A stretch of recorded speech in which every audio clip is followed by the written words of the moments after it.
Hello everyone, स्वागत है आप लोग का फिर से एक बार रत्ना क्लास में। कैसे हैं आप लोग। आज हम लोग पढ़ने जा रहे हैं कक्षा 12 के महादेवी वर्मा द्वारा लिखा हुआ दूसरे गीत को।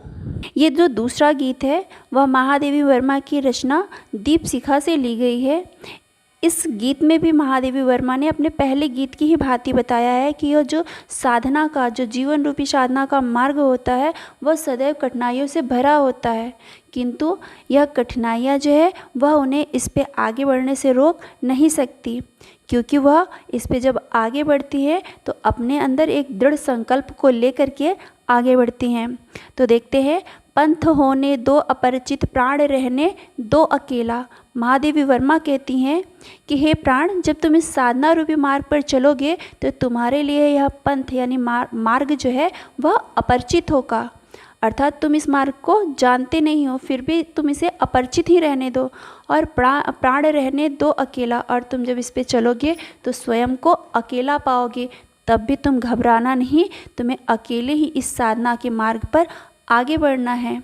घेर ले छाया अमावन, जब तुम इस साधना के मार्ग पर आगे बढ़ोगे तो हो सकता है कि परेशानियां जो है वह अमा मतलब होता है अमावस्या की काली रात बन करके तुम्हें रोकने की कोशिश करे।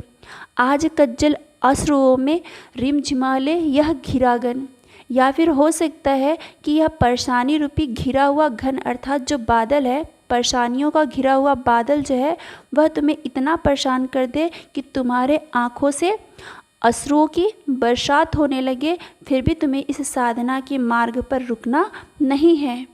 और होंगे नैन सूखे, तिल बुझे और पलक रूखे। आद्र चितवन में यहाँ सत विद्युतों में दीप खेला। महादेवी वर्मा कहती हैं कि वह किसी और की नैन अर्थात आँखें होंगे जो मुसीबतों को देख करके, परेशानियों को देख करके सूख जाते हैं। तिल बुझे और पलक रूखे, उनके अंदर की आशाएं जो है वो बुझ जाती हैं, उनकी पलकें जो है वो निराशा से भर जाती हैं। मैं ऐसी नहीं हूँ, क्योंकि मैंने यहाँ हारना नहीं सीखा है। आद्र चितवन में यहाँ सत विद्युतों में दीप खेला। मेरा चितवन अर्थात आँखें जो है वह आद्र अर्थात गीली रहती हैं, और मेरी आँखें गीली रहते हुए भी मेरी ये आँख रूपी जो जीवन रूपी दीपक है उसमें सैकड़ों परेशानियों को जीने की और जीतने की सामर्थ्य रखती है। महादेवी वर्मा कहती हैं कि मेरा यह स्वभाव है कि मैं कभी भी परेशानियों से घबरा करके रुकने वाली नहीं, बल्कि सदैव आगे बढ़ने वाली हूँ।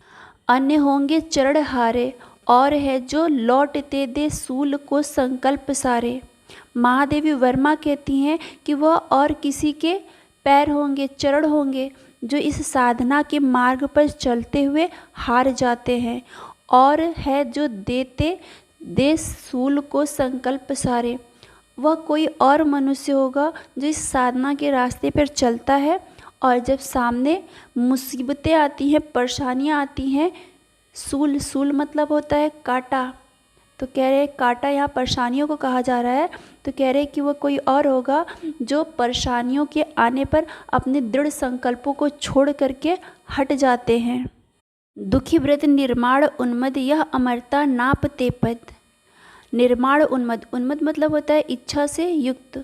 तो महादेवी वर्मा कहती हैं कि मेरा यह जो प्राण है वह तो दुख को सहने का व्रत ले चुका है, इसलिए वह इन मुसीबतों से घबराने वाला नहीं है।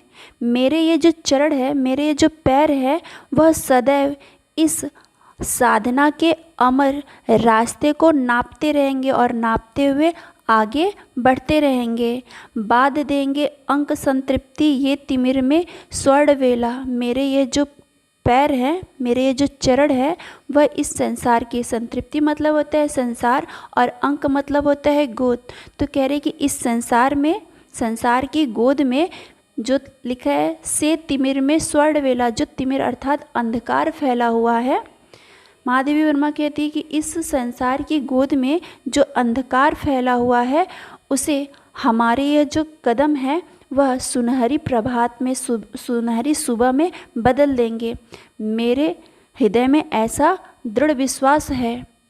दूसरी होगी कहानी शून्य में, जिसके मिटे सर धूल में खोई निशानी।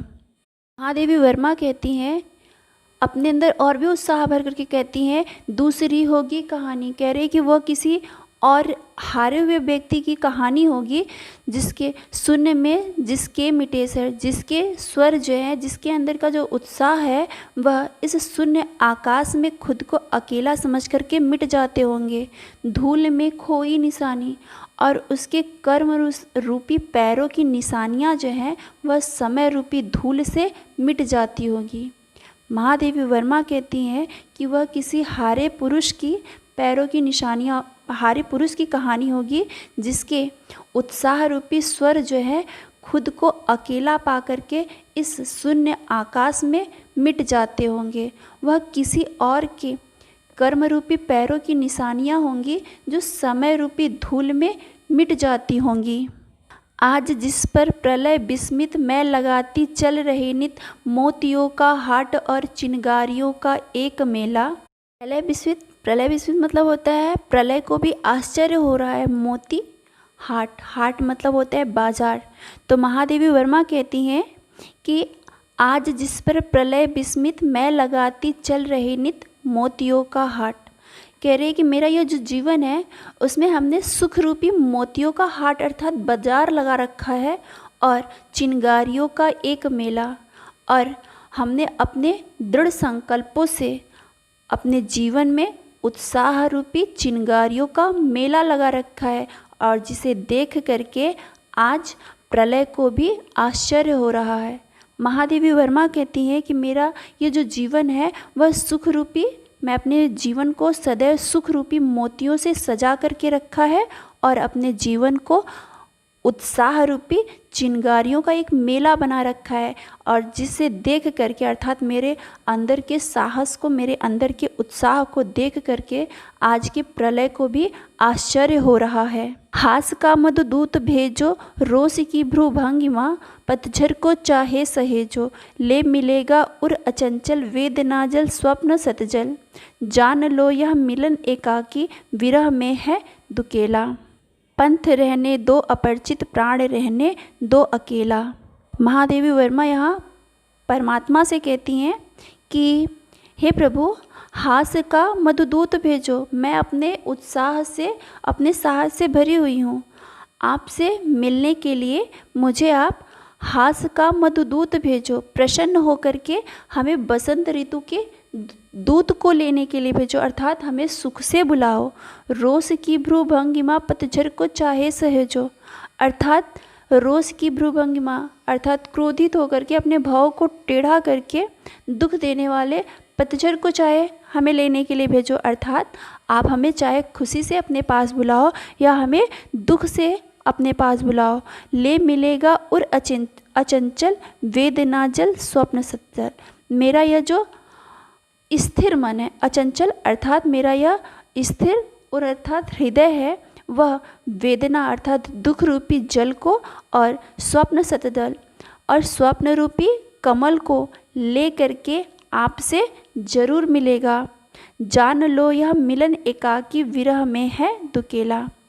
आपसे मिलने के बाद महादेवी वर्मा कहती हैं कि हे परमात्मा, आपसे मिलने के बाद मैं आपसे इस कदर मिलूँगी कि मिल करके एक हो जाऊंगी, आप में मिल करके एक हो जाऊंगी। अभी मैं आपसे अलग जब तक हूँ, दो हूँ, एक आप है और एक हम है, लेकिन जब हम आपसे मिलेंगे तो आपसे मिल करके आप में ही विलीन हो जाएंगे और एक हो जाएंगे। पंथ दो होने दो अपरिचित, प्राण रहने दो अकेला। महादेवी वर्मा कहती हैं कि मैं अगर इस साधना के मार्ग पर, हे प्राण, जब तुम साधना के मार्ग पर चलते हो तो अगर तुम्हारे लिए यह साधना का मार्ग अकेला है तो इसे अकेला रहने दो, और तुम्हें लगता है कि तुम इस पे अकेले ही चल रहे हो तो भी अकेले ही तुम चलते रहो। परेशानियों से घबराओ और डरो नहीं।